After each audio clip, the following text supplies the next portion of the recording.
Você pode estar vivo há 40 anos e presente em nenhum deles. Isso não é uma frase de efeito. Não é um gancho para prender sua atenção nos primeiros segundos. É o que acontece com quem cumpriu tudo certo. Trabalho, casa, filhos, contas em dia. E ainda assim sente que passou por trás da própria vida sem nunca entrar nela. Existe um tipo de ausência que não aparece em nenhum exame, que ninguém percebe de fora, porque por fora está tudo funcionando. Por dentro, é outra história. Imagine dirigir o mesmo trajeto para o trabalho há 15 anos. Você conhece cada curva, cada semáforo, cada buraco no asfalto que desvia sem pensar. Você chega, estaciona e por um segundo não lembra de nenhum pedaço do caminho. Não porque esqueceu, porque não esteve lá, o corpo dirigiu, você não. E se isso acontece com um trajeto de 20 minutos, imagine o que pode estar acontecendo com 40 anos de vida. Há uma pergunta que a maioria das pessoas nunca precisa responder em voz alta, porque ninguém chega a fasclar de verdade. Se alguém parasse você agora, sem avisar, e perguntasse o que você quer, não o que é esperado de você, não o que faz sentido para os outros, o que você, por dentro, realmente quer, existe uma boa chance de que o silêncio venha antes da resposta. E esse silêncio diz mais do que qualquer resposta diria. Isso não é sobre estar infeliz. A infelicidade tem contorno, tem motivo, dá para apontar. Isso é mais silencioso que isso. É levantar, cumprir o dia, fazer tudo o que precisa ser feito e no fim da noite sentir uma distância estranha de tudo que aconteceu, como se tivesse assistido o próprio dia de longe, sem realmente ter estado nele.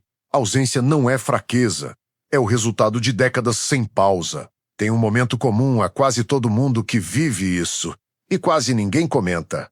É o instante, no fim de semana, sentado, sem nada urgente para resolver, em que uma inquietação estranha aparece, sem motivo aparente. Não é tédio, é mais fundo que tédio. É como se o corpo, finalmente livre de tarefas, não soubesse mais o que fazer com um espaço vazio, porque esse espaço vazio, há décadas, era imediatamente preenchido por mais uma função, mais uma obrigação, mais alguém precisando de alguma coisa. Tem também aquele instante, comum a quase todo mundo depois dos 40, em que uma música antiga toca de repente, no rádio do carro ou numa loja qualquer, e por 3 segundos a pessoa que você era volta inteira, com a mesma vontade, o mesmo apetite pela vida, o mesmo brilho que parecia natural naquela época. E logo em seguida vem a pergunta silenciosa, sem palavras exatas, sobre onde foi parar aquela pessoa. E por que ela parece tão distante agora, quando tecnicamente a vida está, em muitos sentidos, melhor do que estava. A maioria das pessoas que sente isso primeiro se pergunta o que há de errado consigo, procura um defeito de caráter, uma falha de gratidão, alguma ingratidão escondida por trás do vazio. Mas o vazio não nasceu de um erro seu. Ele nasceu de um treino que começou muito antes de você ter idade para escolher qualquer coisa. E esse treino tem um nome, mesmo que ninguém tenha lhe ensinado a nomeá-lo.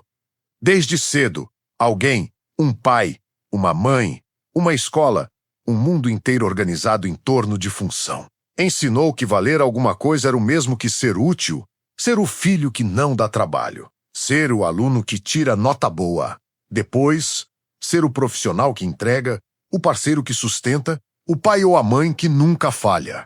Cada papel foi somado ao anterior, sem que ninguém perguntasse o que sobrava de você por trás de todos eles. E o mais silencioso disso tudo é que ninguém fez isso com má intenção.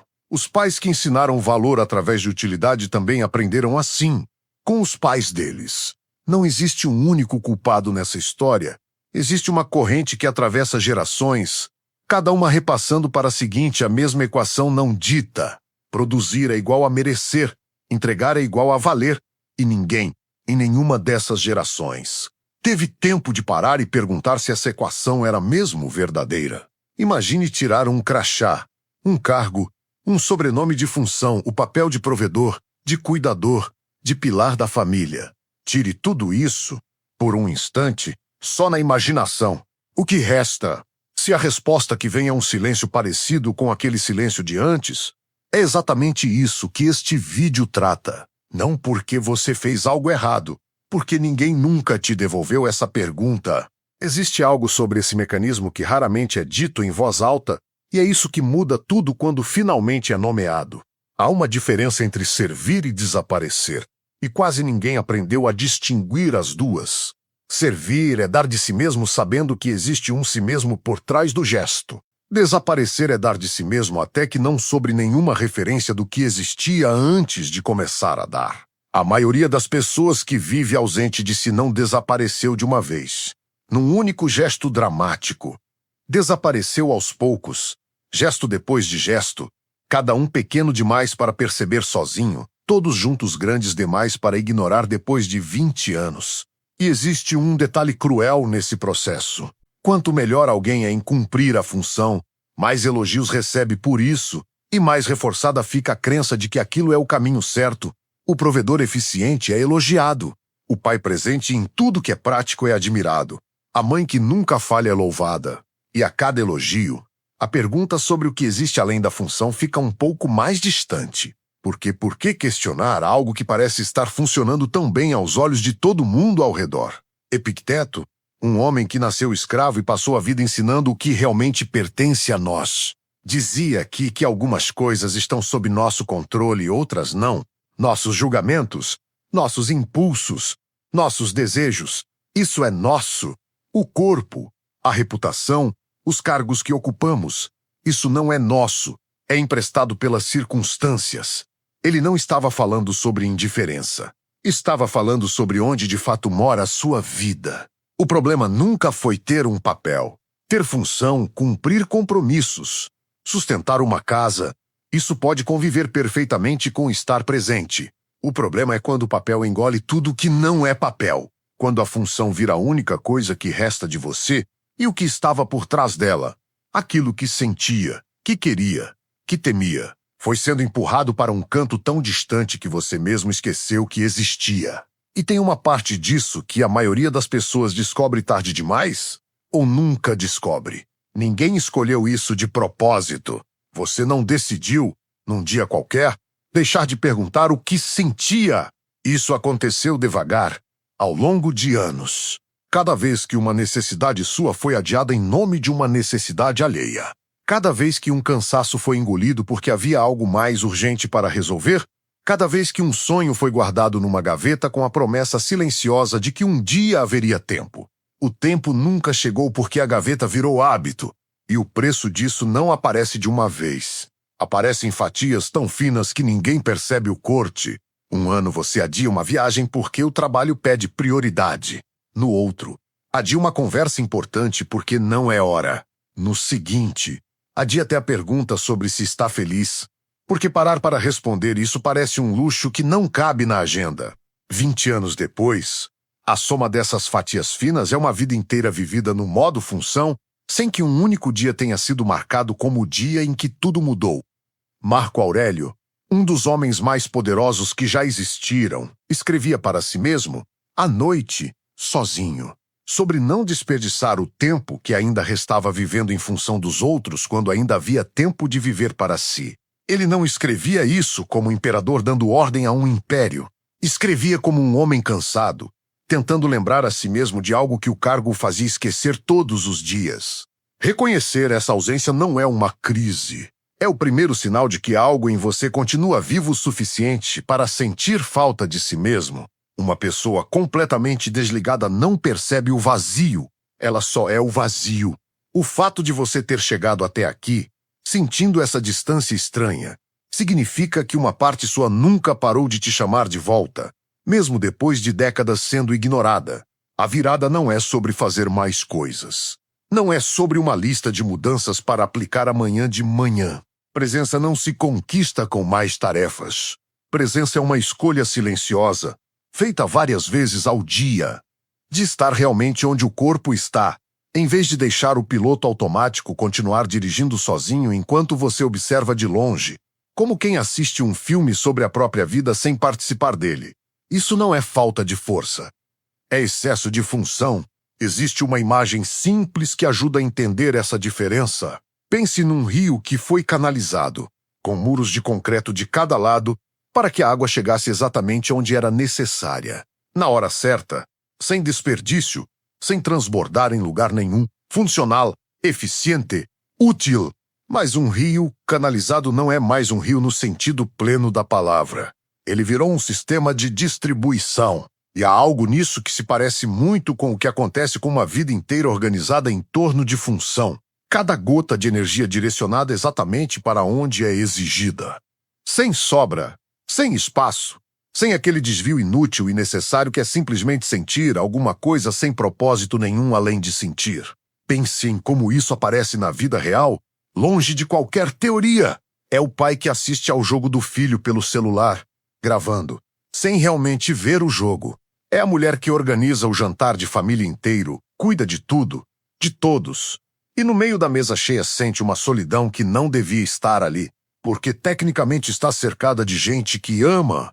É o homem que, aos 50, olha para a própria carreira bem-sucedida e sente uma pergunta incômoda que ele nunca teve coragem de fazer. Se aquilo tudo foi realmente escolhido ou apenas seguido.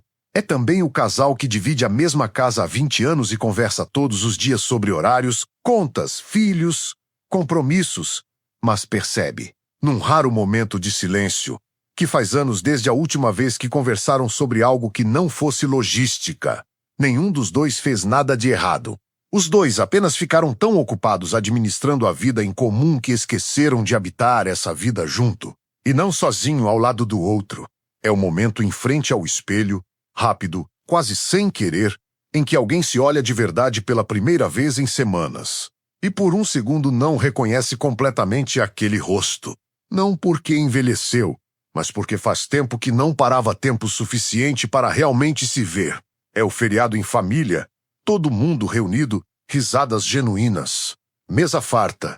E ainda assim, por baixo de tudo isso, uma sensação de estar assistindo a própria vida como quem assiste um programa de televisão. Presente fisicamente, ausente de algum outro jeito difícil de nomear.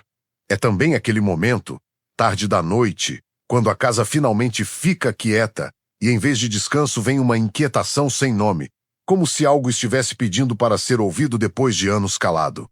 Muita gente confunde isso com cansaço e vai dormir. Mas não é cansaço do corpo. É o som de uma parte sua batendo na porta. Se você já assistiu ao vídeo deste canal sobre ser sempre a pessoa forte, aquela que segura tudo para que os outros não precisem carregar nada, vai reconhecer esse mesmo mecanismo aqui, de outro ângulo. Porque o que naquele vídeo aparecia como força, aqui aparece como função, e os dois nascem do mesmo lugar, da mesma crença antiga de que seu valor depende do que você entrega, nunca do que você é quando não está entregando nada. A diferença é que força tem plateia, ausência não tem. Ninguém aplaude alguém por finalmente perceber que está vivo por fora e desaparecido por dentro. E talvez seja exatamente por isso que tanta gente carrega essa distância por décadas sem nunca dizer em voz alta.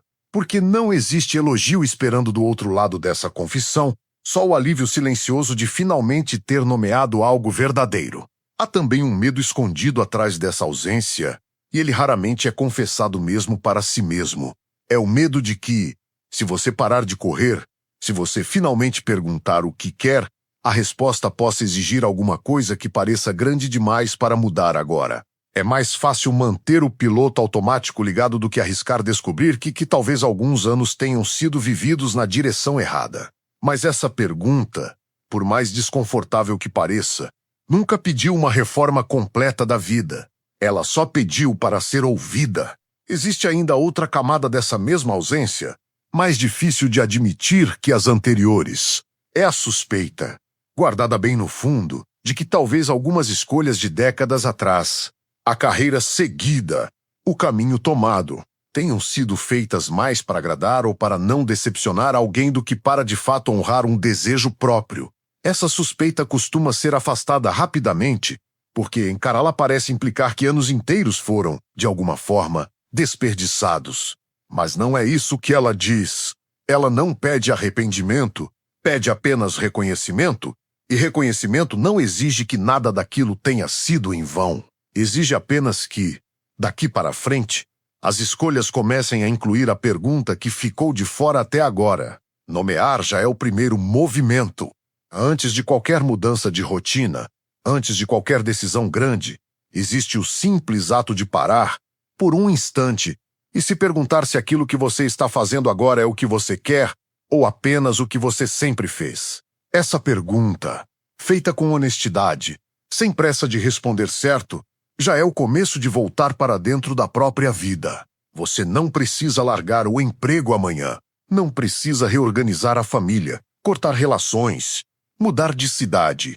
A virada estoica não pede reforma externa. Pede presença interna. Pede que, na próxima vez que você estiver dirigindo aquele mesmo trajeto de sempre, você escolha, por um momento, realmente olhar pela janela. Que na próxima conversa com um filho, um parceiro, um amigo, você escolha estar ali de verdade, mesmo que seja só por 5 minutos.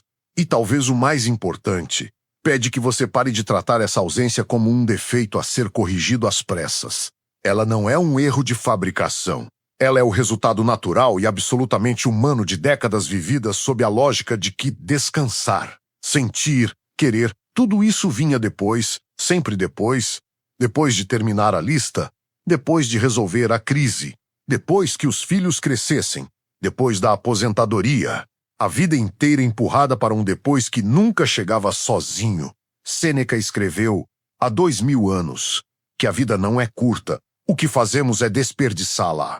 Ele não estava falando sobre pressa, estava falando sobre presença, sobre quantos anos podem se passar sem que a pessoa realmente tenha vivido um único dia deles por inteiro, porque estava sempre em função de algo, de alguém, de um papel que precisava ser cumprido antes de qualquer outra coisa. Ele escreveu isso para um amigo, não para uma plateia, o que talvez explique por que essas palavras ainda soam como se tivessem sido escritas ontem, para você. E há uma última coisa que vale nomear antes de fechar. Presença não é um estado permanente que se conquista de uma vez e depois nunca mais se perde. Ninguém vive 100% presente 100% do tempo, nem os monges mais dedicados, nem os filósofos que escreveram sobre isso há 2000 anos. Presença é mais parecida com respiração do que com um destino. Algo que se perde e se recupera várias vezes ao longo de um único dia. E o objetivo nunca foi eliminar completamente a ausência. Foi apenas parar de viver dentro dela sem saber que estava lá. Talvez o que você sinta agora não seja o fim de nada. Talvez seja o começo de algo que estava esperando, pacientemente, por 15, 20, 30 anos, para finalmente ser ouvido. Não é tarde. É apenas a primeira vez que você parou tempo suficiente para escutar, e essa pausa, por menor que pareça, já é presença. Já é a primeira curva do trajeto que você finalmente decidiu olhar de verdade. Se isso te atravessou de algum jeito, escreva uma palavra nos comentários presente. Só isso. Não precisa explicar, não precisa justificar. Às vezes nomear é o único primeiro passo que importa. A vida não é curta. Nós é que a fazemos curta ao viver ausentes dela, dia após dia, função após função, até que um dia, sem aviso, alguém para o suficiente para perceber que ainda dá tempo de voltar.